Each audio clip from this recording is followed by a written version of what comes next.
11 pala ka. Laktod na lang. Thank you, Kenneth. So, good afternoon. Good afternoon. Wow, cheerful. Girl, energy. Ang third year. Ang third year. Alam mo na-energize mag-record. Good afternoon. Good afternoon. Pamana sa Good mo. Basta kayo sila. Wala na dyan actually. So, good afternoon. Today's topic is about developmental theories from social sciences. So, we have talked about developmental theories earlier in this topic, but kaya siya karon from social sciences na. So, first of all, what is developmental theory?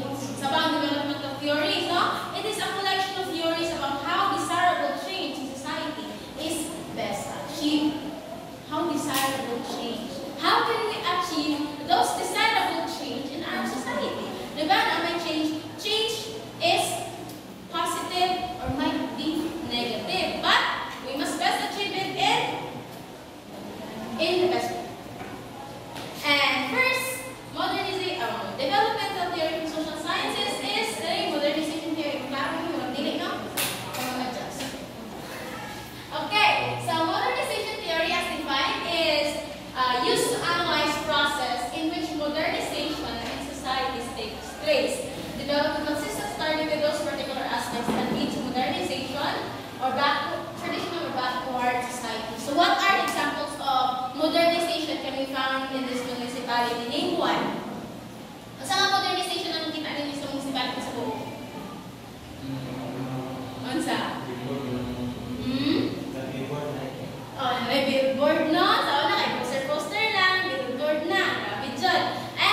Usang nga, example nga ako ma-state ani is kanang services, online services. Before, kinahanglan kang walk-in. Ato ka dito para lang maka-find ka o magpakuan ka ng magpasik pa. No? Magpakuan sa PSA. Murag walk-in ka nga. Sige lang. Sorry na ako kabante. So, kato siya, isa siya ka-example nga na modernize ang paagi sa services dili sa buo. Dali na siya, pwede na siya ma-access online, pwede na ka nga magbayad galing ka online, di ba naman, ipadala sa yung convenience. That is convenience with a certain municipality or certain place is modernized na. So, in modernization theory, here's what we call the sociological and anthropological modernization theory. So, in the earliest principles of modernization theory can be derived from the idea of progress. So, when we say progress, it's stated that people can develop and change their society themselves. When we say progress, it is developing. And say, progress kami siya, nagkahinahinay siya o lambo, pero on the process pa. It is progressive. No? Pero, it has also been stated that people can develop and change their society themselves. So, dili na ito makuan nga, gobyerno na bahala na. Nakita ka na mag-take part ta sa development sa ato ang palibot, sa ato society, sa ato ang barangay. We take part of this development. No? And this theory also states that technological advancement and economic changes can lead to changes in moral and cultural values. And as we can see, that moral and cultural values have been changed because of technological advancement. Sa yun na sa subcontra, ito na nag-i-edit yun. For example, kuan karon ang paagi sa development sa atong ang lugar, sa atong munisipyo, sa atong barangay, because of technological advancement, it has become easier. It has become more convenient, accessible. Kung paunsa ka maghimugdanan sa una, di na karihaan ng imanumano. Pero naanay mga kinirya. Pero, at the same time, it is not just the place that has been changed, but the moral and cultural values of the people. No? It describes how social order is maintained in society and ways in which primitive societies can make the transition to more advanced societies. Another one is structuralism. It's a development theory which focuses on structure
way third world countries develop is through by the state. These third world countries have to push industrialization and have to reduce their dependence on the trade with the first world and the trade among themselves. Next, dependency theory of the Philippines. It is essentially followed up through structuralist thinking and shares many of its core ideas. Dependency thinking could allow development with external links with the developing parts of the globe. It starts from the notion that resources flow from the periphery or poor and developed states or poor and wealthy countries that needs the accumulation of wealth in the rich states at the expense of the poor states. So dependency theory, it was mentioned from, I think, contemporary world na subject that poor countries, magsalig sila sa datong mga countries. Bali, ang peripheral countries depend siya sa core countries for help. Just like for example, America is a core country, datong na sila nga nasod. Dayon, ang kanang kita nga third world country ta, we are a periphery country, peripheral. Magsalig ka sa ilaha. In what way? Mangutang ta. No? Mangutang ta. Ako nagutang sa World Bank. Ako nagutang sa World Bank. So, kato siya, bali, magkuhan ta ka ng tawag ani. Murag, in developing our own, we needed the help of those developed na. That's one. Next is the basic model. It does not focus on investing economically productive activities, can be used as an indicator in absolute minimum and individual needs to survive. Elimination of absolute poverty. This basic needs model is what we call dili niya goal ang mas mutaas pa siya sa uban. Pero ang mawala ang poverty sa ila. So, actually, sa tinuod lang of all those theory, makaingon ko kanina yung basic. Kaya basic needs. Kaya din yung basic needs man dyan, wala siya na goal nga, okay, we need to raise our sales this year. We need to raise our income. We need to decrease our expenses. But, ang iyahalang goal, elimination of absolute poverty, wherein walay dato, walay pobre sa mundo. No, walay pobre, patas ang tanan. Wala siya ang basic needs model.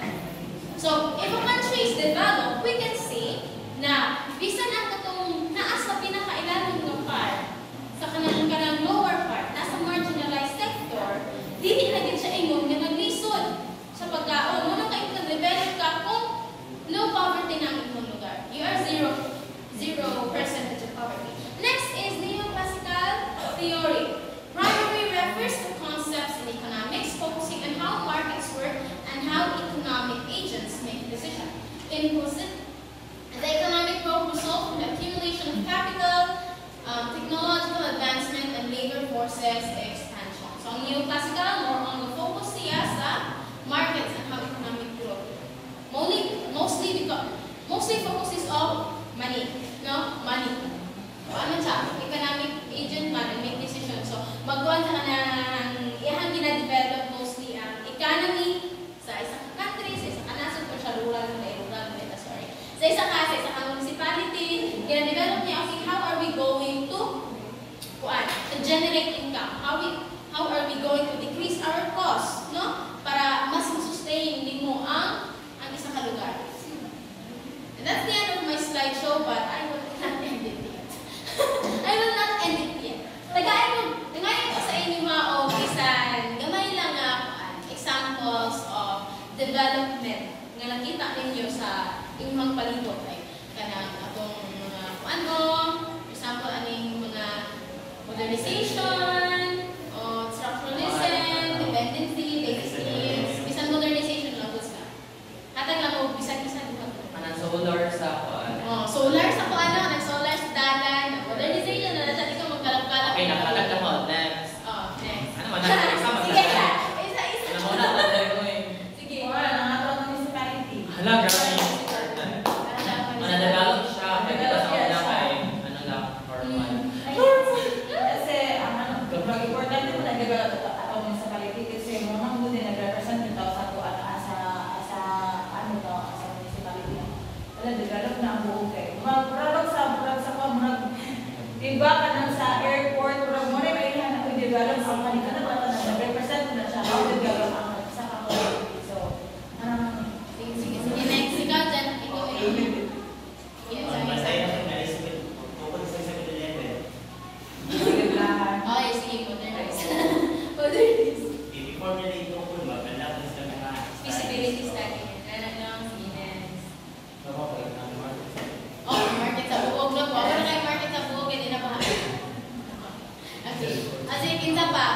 Umuunaan. Natingulingunan. So that is my report. Good day. Thank you. Ang dali lang naman. Thank you, Kenneth. O, dali, pasa na na yung mga video diri, Bi. Pag kaliwa, natuplok, magma